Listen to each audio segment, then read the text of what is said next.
Yo, yo, yo, guys, it's Oman G here. Back. Oops, sorry. Where's that coming from? Got my other stream in the background. There we go. Sorry about that. We're live. We are live. We're live. We're live. Hey, guys. It's Old Man G here. Back again. We're a pre-match review. Apologies. This was supposed to be done yesterday, but I've been at work. But we're stuck into it. And actually, the team news is obviously out for those who are living in the tree. This is obviously a United versus AC Milan. It's live pre-match preview. We're reacting to the team news. Before we actually get into that news, remember, if you're new to the channel, remember to like, share, and subscribe to Red Devil Studio. Follow us on Twitter and X. Smash the notification button. Latest United and just general footballing news, to be honest. And, support the channel. It really, really, really does go a long way. So yeah, guys, the team obviously to my right is the official team. That is the team that is going to be playing against AC Milan. So this is the combined starting 11.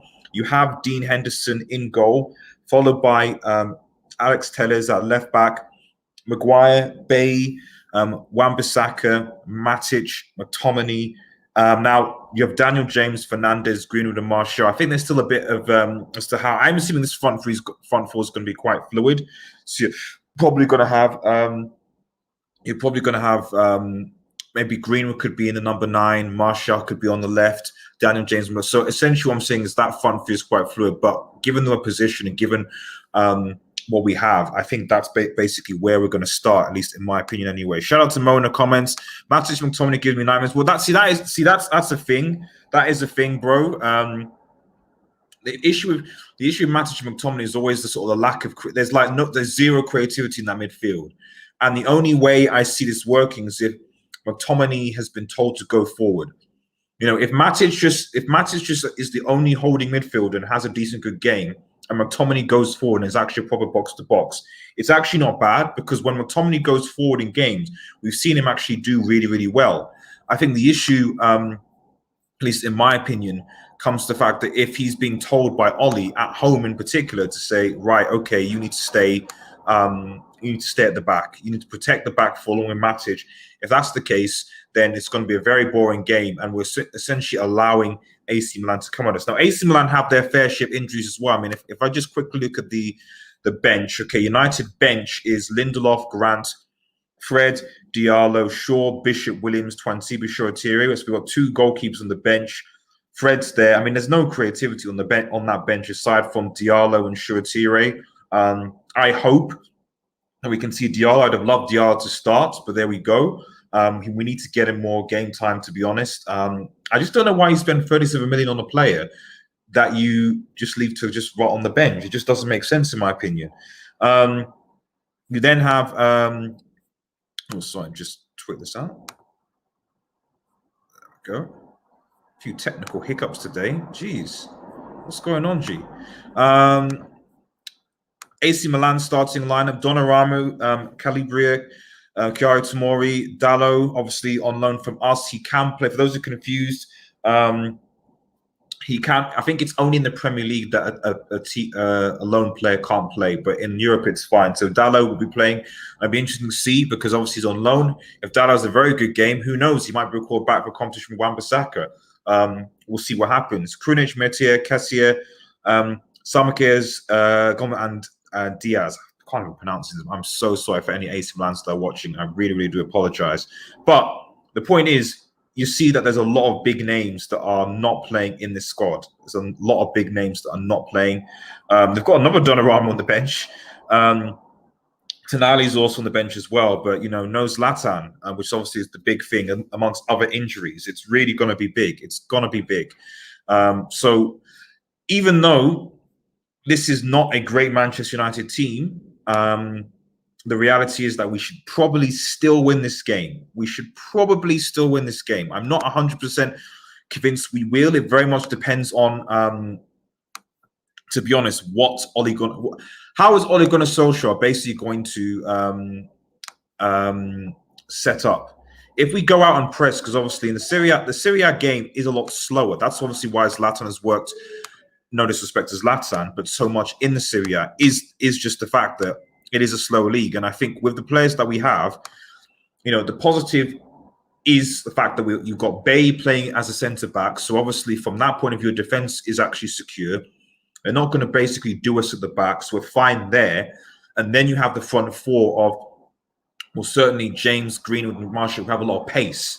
So I think that we basically get through this Milan team if we utilise our pace and if Eric Bailly is a good game. Because if Eric Bailly is playing alongside Maguire, I've got no issues. I generally have no issues. Leo Masterclass. Is that Leo is in like Messi, Damien? Thank you for tuning in, buddy. Yeah, that goal was amazing, by the way. That goal. Oh, sorry, Leo. Sorry. What was that?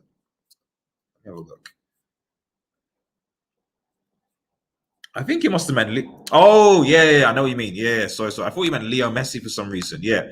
To be honest, I've not watched that much of him this season. So, but you could be right. We'll see what happens.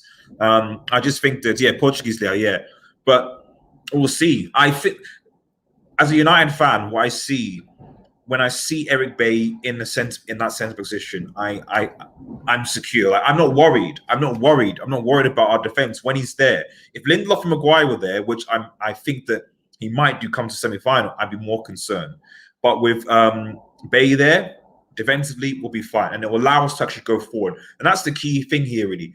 Bailly there allows United to go forward, which I think will mean that McTominay will have the license to go forward even more so. And that will allow us to play. That's how we win this game, in my personal opinion. Shout out to Adam in the chat, man. Thank you, guys. Remember to like the vid, guys. Like the vid. It goes a long way. Don Magnus says, Daniel Hammett's running like Forrest Gump incoming. Well, well, it's actually James. It's James, man. James. Daniel James, man. He's gonna have the game. I mean, listen, this dude has had a rejuvenation to the team. I thought he was done, and I thought that we were going to bring in Diallo and he was going to do bits. I still would like to see, he's a good pace player, and that's why I think for this type of game, I think it will be very good for him. But I think against teams where we need creativity, you just can't. I mean, even Ollie says bring Daniel James on for pace. It's like, well, sometimes you need someone who's creative, and I think Diallo is probably more. Certainly from the bits I've seen from him, is more creative than James. But here's hoping. Let's see what happens. If we get a good start, maybe we'll see him on in the second half. But I mean, what are your score predictions, guys? Let me know in the comments. Milan have half their first 11 now. That is true. But the thing about this United side is that, I mean, I remember Sheffield United, when we lost against them, had quite a lot of the injuries out. Crystal Palace had a lot of injuries. So we played against teams with a lot of injuries, because I suspect what's going to happen, AC Milan are away. They're probably not going to go and come and attack Manchester United, are they? What they're probably going to do is like sit back deep, reduce the space, be very defensive like Italian teams are, and just give United at least to see the ball. And it's like, okay, guys, you guys are going to have to try and create the chances to break us down and score, because we're happy taking a 0-0 back home when we get some of our injuries back. And that's the problem here. And so we saw this in the Champions League against Istanbul. That happened. They got the goal. A defensive slip up, it is what it is, So this is the thing. It's not going to be an easy game for United to win if AC Milan set up to be difficult to beat defensively. The biggest mistake I think for AC Milan going into this game will be if they decide, you know what, we're going to go out and we're going to attack this Manchester United side. I think that probably wouldn't be a good idea.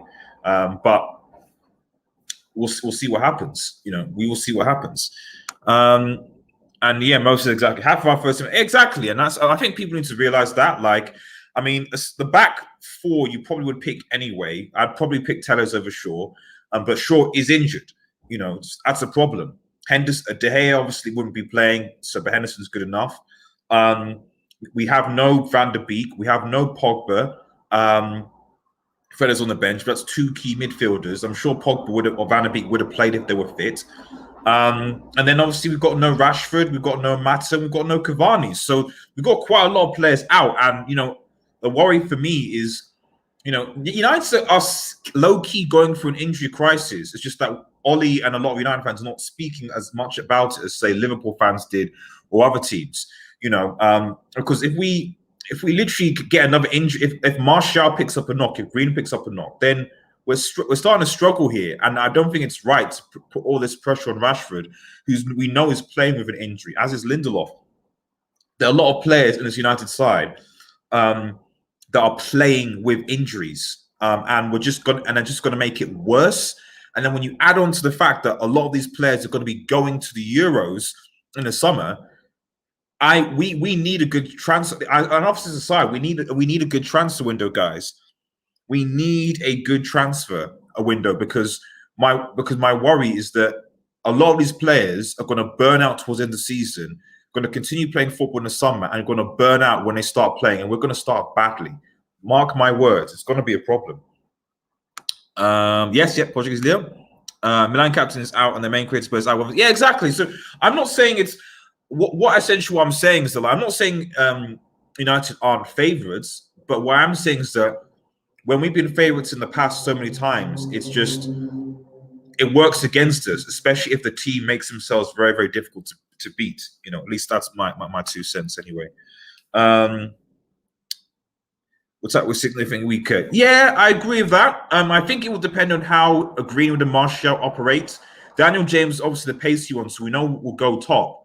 But to be fair, I think Martial had a very good game against City on the weekend. So if I see the Martial against City that I did against AC Milan, then I'm not particularly concerned. We'll see what Mason Greenwood does, and then worst comes to worst, let's see what Shaqiri and Diallo do. You know, if we're gonna, they are the only creative players we have. So if Ollie's going to do anything to change the game, if he wants to go out and win, of course, he's got to have to bring on Shaqiri or Diallo. He can't bring on Fred. He can't unless we want to rest McTominay after a while. And the thing is, in Europa League, we get to make 5 subs, and this is one of the things that a bit frustrates me a bit. You got the Welsh Dino. The Welshino. In his mind. Remember to like the vid, guys. Like the vid, and share, subscribe if you haven't already. So we have 5 substitutions in the Europa League, and we should be using them. It does frustrate me that Ollie doesn't tend with Ollie's substitution tactics. It does frustrate me, and I think that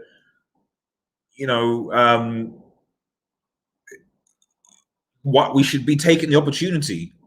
We should take the opportunity to basically use our substitution, especially when we have 5. We should definitely take the opportunity. I would think it'd be very frustrating if you were, Twan Sebe, who I don't really get why he's not playing. We should be building up his confidence. But anyway, we should be playing these players. And if we're not, we should at least be utilizing our substitutions. We have 5 substitutions in the Europa League. We have a lot of games still to play. We still have to technically secure top 4, especially with the resurgent Chelsea, Spurs, how West Ham, top 4 is not done. And I was hoping that things might change. But aside from the fact that I'm fairly sure Liverpool are probably not going to get it, and I think their eyes are focused on Champions League, which is even more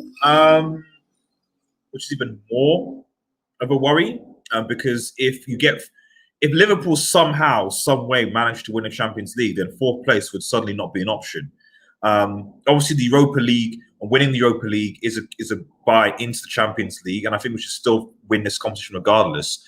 But we do need to bear that in mind. And so when it comes to long-term injuries, we need to be utilizing this, because the Thursday, Sunday football, doesn't really help Manchester United, really. It doesn't. Europa League football just doesn't. Leicester sitting out of the Europa League, so they can focus on that. Arsenal obviously not getting top 4. Sorry, the motorcycle loud doing what they do outside. Sorry about noise. And obviously Spurs are still in it. So essentially what I'm trying to say is that we need to use our 5 subs. That's what I'm trying to say here. We can't be making 1 or 2 subs in the 85th, 87th minute when half of this squad, the majority of this squad is going to be playing on the weekend. Henderson's going to be playing. Wan-Bissaka's going to be playing. Okay, maybe not Bay, but Maguire's going to play. Depending on which midfield is back, McTominay's going to play. Fernandes is going to play. And then either Greenwood, James, and Martial. So that's 8 of those players are going to be playing in the weekend, and they need rest. Damon says, I predict 2-1 to Manchester United or 2-0. Hopefully Olympia Mark. Yes, buddy. Yes. Olympiakos masterclass against Arsenal is a must. That must happen. That must happen. That must happen. It really, really must happen. It really must. If I mean, it was a lot more satisfying in the second leg. So I don't expect, because the thing is, if Olympiacos destroy them now, I think that Arsenal probably should be able to come back. But it was a lot more satisfying watching them crash out in the second leg and around the 16. And I think it was around the 34 they crashed out last season. So let's see what happens, man. Come on, Olympiacos, because if Olympiacos banter Arsenal, I mean, effectively their season's done. Their season's done. They've got nothing to go. The Europa League is literally the only thing that Arsenal have to play for right now, and the only chance of achieving Champions League football. We'll see what happens. Bruno especially needs to come off. Exactly. That is a definite must. That's a definite must. Because Bruno should not play 90 minutes. But the thing is, who comes on? What I would say about Bruno is that who comes on for Bruno though? We don't really have a. I mean, I'm looking at the subs bench again, and you know, who plays where Bruno? There's no one on the bench that really plays where Bruno plays, unless like I literally don't know. Like the only way I can see it maybe working is if you were to bring on Twansibi for Matic, and then move. And then bring on, let's say, a Diallo, and then move McTominay up into. So basically, McTominay plays the number 10 position, because we don't really have. There's no other midfielders literally in. Fred, could Fred play there? No, I wouldn't say so. I don't think he's that type of player. His passing is awful. No, I think that, yeah. I wouldn't be surprised if Bruno does play the 90 minutes, to be honest, because we literally don't have anyone. Mata, who would be the option, is injured as well. We don't literally have any like replacements unless you put McTominay forward, take Fernandes off, and bring on like a Shurature or Diallo. Maybe that might work. Maybe Ollie might think about that. But we need to rest players, definitely. Remember to like the vid, guys. Like the vid, guys. If you're watching, it goes a long way. Been a while since the AFC. Yeah, I mean, well, but it's just the standards, though. I mean, they drew against Burnley and VR and stuff. And right now, it's just a bit boring because they're just ranting about the same things: the referees, injustice, blah blah blah blah blah. You know, they're mid-table club now. Really, it's their mid-table club. But at the same time, I think that their priority, much like. I think Spurs have a chance of top 4, but I think certainly for Arsenal, I think that their main priority now is this is the only chance they have of a Champions League, and really the only thing that for their season. If this is over, their season's done. You know. Shout out to Ahmad, man. Milan have too many key players that United got this. I'm not saying that we're not favourites, Ahmad. I agree, but the thing is that we know that United struggle against teams that. I don't think that if AC Milan come out to face Manchester United, then I think you're absolutely right. But I suspect what they'll do is they'll drop very, very deep and be very difficult to break down. And the problem with this United side right here is that there's not a lot of creativity in this. The only creative player I see in this team right now is Fernandes. Really, maybe Telles on the left-hand side might be able to deliver some good balls, but to be honest, he hasn't really been doing that as much when I've seen him play. It's almost like he's been told to just drop back, which is a bit frustrating because he's one of the best left backs in Europe last season. He was a captain. He needs to go forward and cross and do all those things, you know. So I hope to see more of that. But really, aside from possibly Telles and Fernandes, there's no other creativity in this side. The only reason why I give United being favourites is the fact that defensively Bay is there, so you're not worried. And then the pace on the counter-attack of Greenwood, James, and Martial might help with us, but we'll see what happens. But would I be surprised if we got a draw or we lost 1-0? Not particularly, if AC Milan make themselves difficult to beat. But if they come out and try and play football like a Leeds, for example, then yeah, I agree with you. They're going to be punished and will win the game. I think Roma plays the same time, so might watch it. Yeah, I agree. I think I won't even bother with I think Spurs Dinamo game. So, but This, I think, is probably the highlight Europa League tie from what I can see, and we will definitely see what happens. But score predictions for me, I'm probably going to go for a. I'm probably going to go for a 2-0 to Manchester United. I think with Bay and Maguire will probably keep the clean sheet. And I think we're going to get a goal from Daniel James and Anthony Martial as well. I want to see the form Anthony Martial. He stepped up. He did step up against Manchester City. So we get that Martial against AC Milan team. I think we'll be fine. But let me know what your score predictions are in the comments below. Remember, guys, to like. I'm going to go head off. The match is about to start in about half an hour or so. Mo says I would take a 0-0, to be honest. I take a 0-0. I would, but we're at home, and I would and I wouldn't. It's difficult. I think the thing is that we still have a long season to go, and if it's possible, if Milan are so bad, and it's possible to destroy them and go out and win the game, the first leg, it's good because then it allows us to rest players midweek. I want us to be able to, because we're picking up too many injuries. So it's weird. It's like, on the one hand, I want us to win the game comfortably so that we can rest players for the following game, which means that our schedule is less hectic. On the other hand, I'm aware of the fact that by playing intensely, we potentially expose our players to risk. And I think United are playing, is it West Ham? I think it might be West Ham, I think we might be playing, West Ham on the weekend. So that's a big game. Jesse Lingard obviously won't be playing, but I mean, they're on the shout for top 4 as well. So we need our players fit. So get the early dub, rest, replace. That for me is what we should basically be doing. Anyway, guys, thank you guys so much for watching. Stay tuned for my post-match reaction as well. That will be coming soon after the game. Let me know your thoughts. Do you think that United have got this? And also the news of the new sporting director. Check out that video as well. I'm cautiously, I won't say cautiously optimistic. We'll see what happens, basically. But let me know your thoughts on that. Remember to subscribe, comment. Peace, peace, peace, peace, peace. Chill. See you guys later.